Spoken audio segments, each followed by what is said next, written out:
65, only on News Channel 6. Every day, ordinary people in the CSRA do extraordinary things to serve our community. Each month, News Channel 6 recognizes these outstanding volunteers with the Giving Your Best Award. Do you know an everyday hero who goes the extra mile to help others? Nominate them for the Giving Your Best Award by visiting WJBF.com and filling out the entry form. Sponsored by Science Co., Piedmont Augusta, Security Federal Bank, and News Channel 6. The Live 5 for 6 Skyview Network, sponsored by Terry Lambert Hyundai.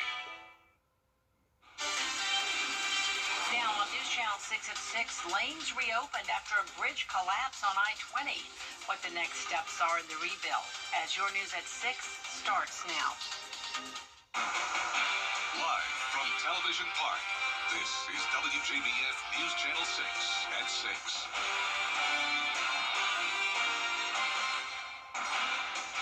Good evening, everyone. I'm Jenny Montgomery. Thank you for joining us. Brad is off tonight.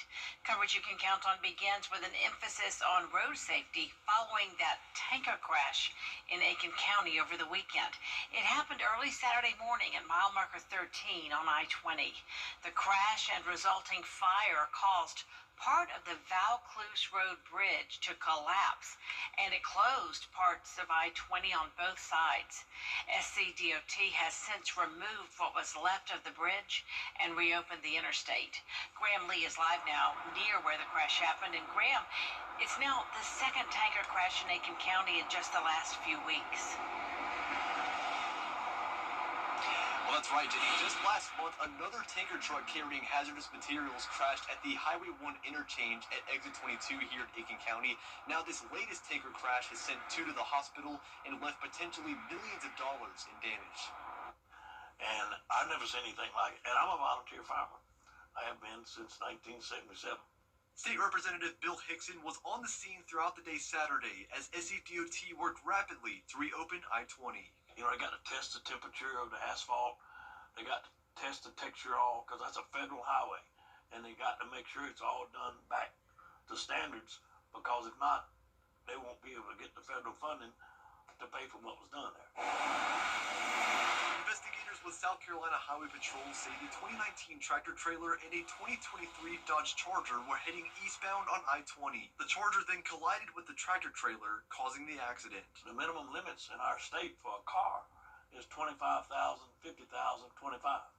So it's $25,000 for liability, $50,000 for liability, and $25,000 property damage. $25,000 property damage does not cover the guardrail that was burned up and tore up. The accident is making drivers coming through more cautious as they get back on the roads. Being a little older, I probably drive a little slower, a little safer. I typically just set my cruise control to 69 and let people kind of pass me a little bit, and don't tailgate. And it's normal now for people to speed like crazy, weaving in and out of traffic. It can be scary at times, so yeah, just watch the speed. So we know the drivers have been transported to the hospital, but as of right now, we're still not sure of their status. If you take a look over my right shoulder, Jenny, you'll see a lot of the damage from the bridge. SCDOT crews spent the weekend taking and hauling some of that debris out from the site. We're about 2 miles down from mile marker 13, so they've hauled. This is the old bridge and the damage that was done. So as for now, we've also reached out to SCDOT to see if they're starting to make plans to rebuild the bridge. I've not been able to hear them at least in time for this story, but what I can tell you is that based on my conversation with Hickson earlier, he expects it to at least take at least more than a year for the bridge to be completely rebuilt. Live in Aiken, Graham Lee, WJBF, News Channel 6. All right, Graham, thank you. Chief Meteorologist Jenna Petracci joins us now for a first check of the weather. Hey, Jenna. Hey, Jenny. Well, it's a pretty nice day. It's definitely drier than it was over the weekend and last week when we were stuck in that wet pattern. Notice on Live Viper 6, other than a stray shower here in the CSRA, we are dry. It is much wetter back towards the west, though, with scattered showers and storms impacting Mississippi and Alabama, and then even down towards the south of us in the Florida Panhandle. Now, right now on our Terry Lambert Hyundai Skyview cam, it is is a gorgeous day looking over in North Augusta. Our current temperatures are anywhere from around 87 degrees to 91. Sylvania is at 91 right now. Bamberg even at 92. 88 in Wrightsville, 87 in Sparta, and Waynesboro is at that 90-degree mark. The heat index is very high today at 100 in Sylvania, and the entire CSRA at least feeling like those mid to upper 90s. You can see the winds are coming in from the southwest. A nice breeze up to 11 to 12 miles per hour. And for the rest of our evening, we're going to keep it mostly dry, especially once the sun goes down. We'll no longer see any of those pop-up showers or storms. We'll be down to 81 by the 9 o'clock hour. Looking ahead here, you can see those chances of rain aren't going anywhere, but we're only talking around a 20 to 30% chance as those temperatures continue to rise. So coming up, I'll have a look at your full 10-day forecast, so stay with us. But back to you, Jenny. All right, thanks, Jenna. The GBI is reviewing its priorities to see where they can get funding from state lawmakers. The director says they're partnering with community organizations and local law enforcement to stop human traffickers, gangs, and cyber criminals. Another goal is higher pay for public safety officers and to prevent retention. The GBI also recently expanded its cold case unit and has certified 2 criminal profilers, which is a first for the agency in 20 years. So overall, they're looking at both unsolved cases that are current and even some of the cold cases that are taking place, and they can take the behavioral aspects of the case, whether it's the perpetrator or even potentially the victim involved, and it can assist in hopefully solving the case. The GBI has about 1,000 employees across 15 regional offices. Changes are coming to 911 in Grovetown. Starting July 1st, the city's emergency dispatch calls will go through the Columbia County 911 Communication Center. There won't be any change for people in Grovetown. You'll still dial 911. The city says the move is an effort to help first responders get to scenes more quickly and efficiently. State officials in Georgia are stepping in to investigate the death of an infant at a home daycare in Grovetown. Last week, the child was found unresponsive at the unlicensed home on Fieldstone Drive. The Georgia Department of Early Care and Learning says it's working to understand exactly what happened and to determine if further action is needed. A murder investigation is underway in Augusta. It happened shortly before 11 o'clock last night on S.C. McIntyre Boulevard at Lucky Street. The coroner says 35-year-old Solomon Lanham was shot at least once and died at the hospital. No arrests have been made. South Carolina is one of the worst states when it comes to DUI deaths, and a bill to crack down on drunk driving did not pass this session. Senator Tom Davis says getting this bill passed will be a top priority in 2026. The bill would increase penalties for DUI and convictions and require ignition interlock devices sooner, before a case is even contested. We just have to address why we make it so hard just to keep our roads safe here in South Carolina. Other states don't find it so difficult to arrest and prosecute people for DUIs. We make it this incredibly difficult endeavor, and it shows up in our statistics. The South Carolina Highway Patrol says we're currently in the 100 deadliest days of summer, making it especially important to avoid drinking and driving. Next time on Jenny, we are catching up with a young wife and mother from Aiken County who's living her life serving others in Africa. Savannah Black's the founder and school director at Hands of Hope in Zambia. She's been involved with the mission since she was in college and feels it is her calling to serve orphan children there. Savannah's been back in the CSRA for a couple of months to have her second baby. I had both of my babies here. I got married, and so it's really exciting because now they're on mission with us, and it's a very different dynamic. We live in Zambia, which is a developing country. My children are going to have the craziest stories of their childhood, but we love it. We love it. Is it hard for you to think about going back after you've been back in the U.S. and the conveniences we have here?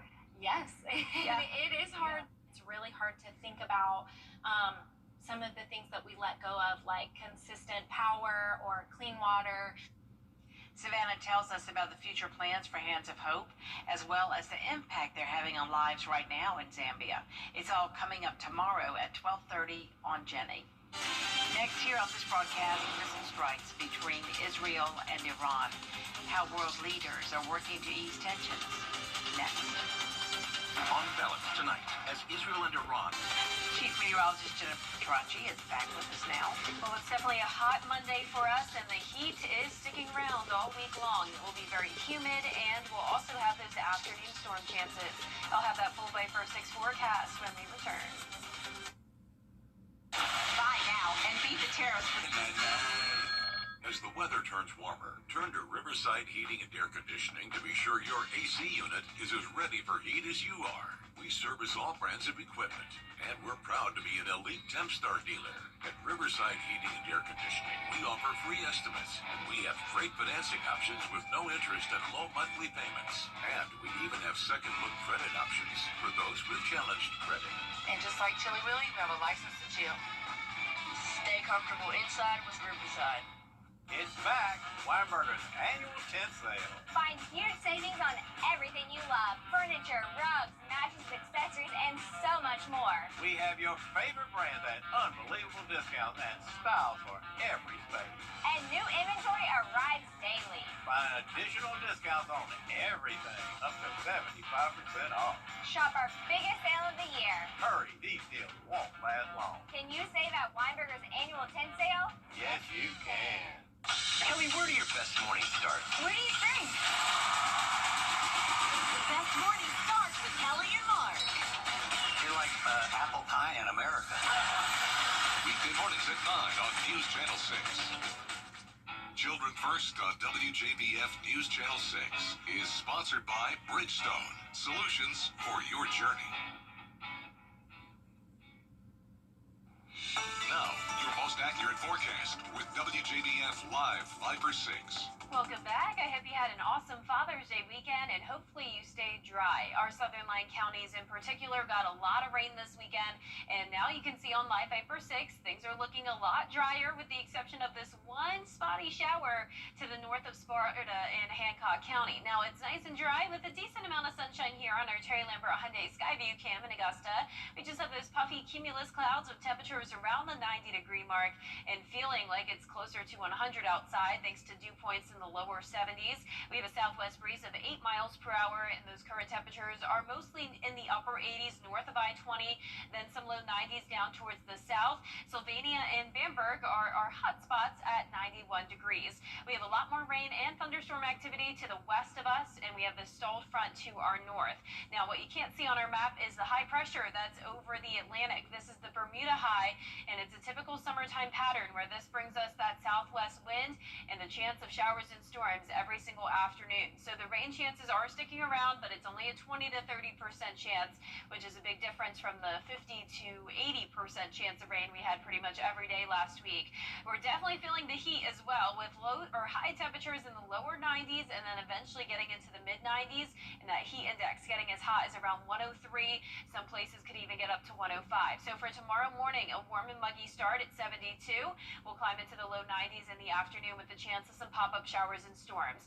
Here's our future cast tonight at 8 o'clock. Still some stray showers possible, but once we get to 9, it will be completely dry. A dry start to our Tuesday morning, but in the afternoon, showers and storms start to spark.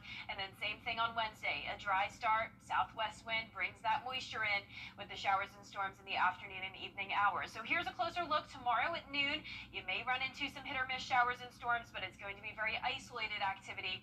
Nothing widespread, no flooding concerns, and no chance of severe weather either. Now, for our low temperatures tonight, will be around 72 to 73 degrees. Highs tomorrow will be in the upper 80s to low 90s, so very close to our average of 91. That 10-day forecast is showing us heat up just in time for summertime.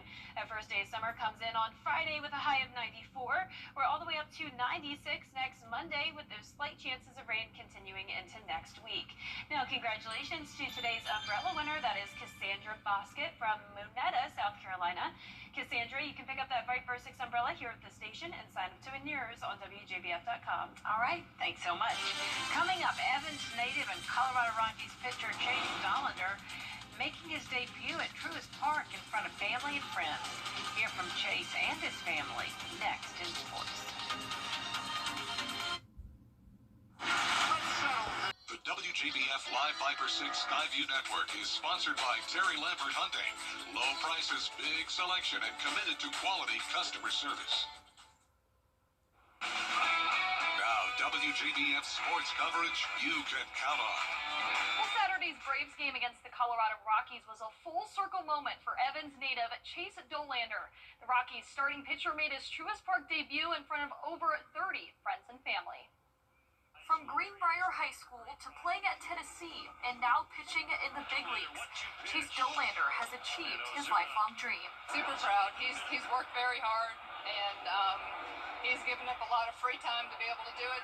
He spoke of sacrifices, and that was one of them. His childhood was filled with endless practices, travel ball, and plenty of pitching sessions on the high school and college level. He had a wonderful pitching coach in high school, Mark Turner, and he really helped him a lot. One of the best pitching coaches in the country was there, so that really helped to shape his pitches, really help him get more control. Dollander may not have grabbed the victory for the Rockies on Saturday, but having his family support was the biggest win. Haven't been able to see a lot of them in a long time, so it was really good to be able to see them. And then on top of that, it just kind of gives you a little boost of adrenaline when you go out there and you hear your name being called in there. You can obviously hear them screaming, so it was awesome to have them. That boost of adrenaline allowed him to pitch 6 innings with 4 strikeouts, 3 earned runs on 97 pitches. Having a laser focus on the mitt and trying to pepper the mitt every time. Obviously, it's harder to do that. It's easier said than done. But the fact that I was able to kind of hone it in the last few innings, I think is a really good sign. A solid outing that Dollander will always remember in front of the people that got him to this point in his career. Oh, it's next level exciting, to see somebody who loved playing the game growing up and to the work that he's put into it to get to this level. And then having all the support that he's had for everybody around is just amazing. I owe them a lot. I owe them everything, honestly. I wouldn't be here without a lot of them. So, just the support system is awesome to have. Now in basketball, the Augusta Jaguars kicked off the Dip Metres basketball camp with ages 9 through 17 participating throughout the week. Now there were over 200 kids that showed up to partake in the camp. That's the biggest turnout in the camp's history. Now some of Coach Metres' former players were helping run the camp, including Jamie Mills, Travis Keels, Garrett Seiler, and even Lakeside girls basketball coach Matt Scott. Now even incoming AU freshman Deron Dunbar was also there, and some kids continue to come back each and every year to become the best basketball player they can be. Coach Metres does a good job of breaking down the fundamental part, the grassroots, basic shooting fundamentals, ball handling, and you get it from guys like Sean Sherrill, Garrett Seiler, guys whose names are hanging in the rafters. So I think that's, they get enamored by that too, being able to see their names in the rafter, doing the basic things that they all did to get to that point. And the camp runs through Friday at Christenberry Fieldhouse. Certainly an exciting opportunity for kids of all ages as well. Indeed. Gianna, thank you. We'll be right back. Foundation settlement can be serious.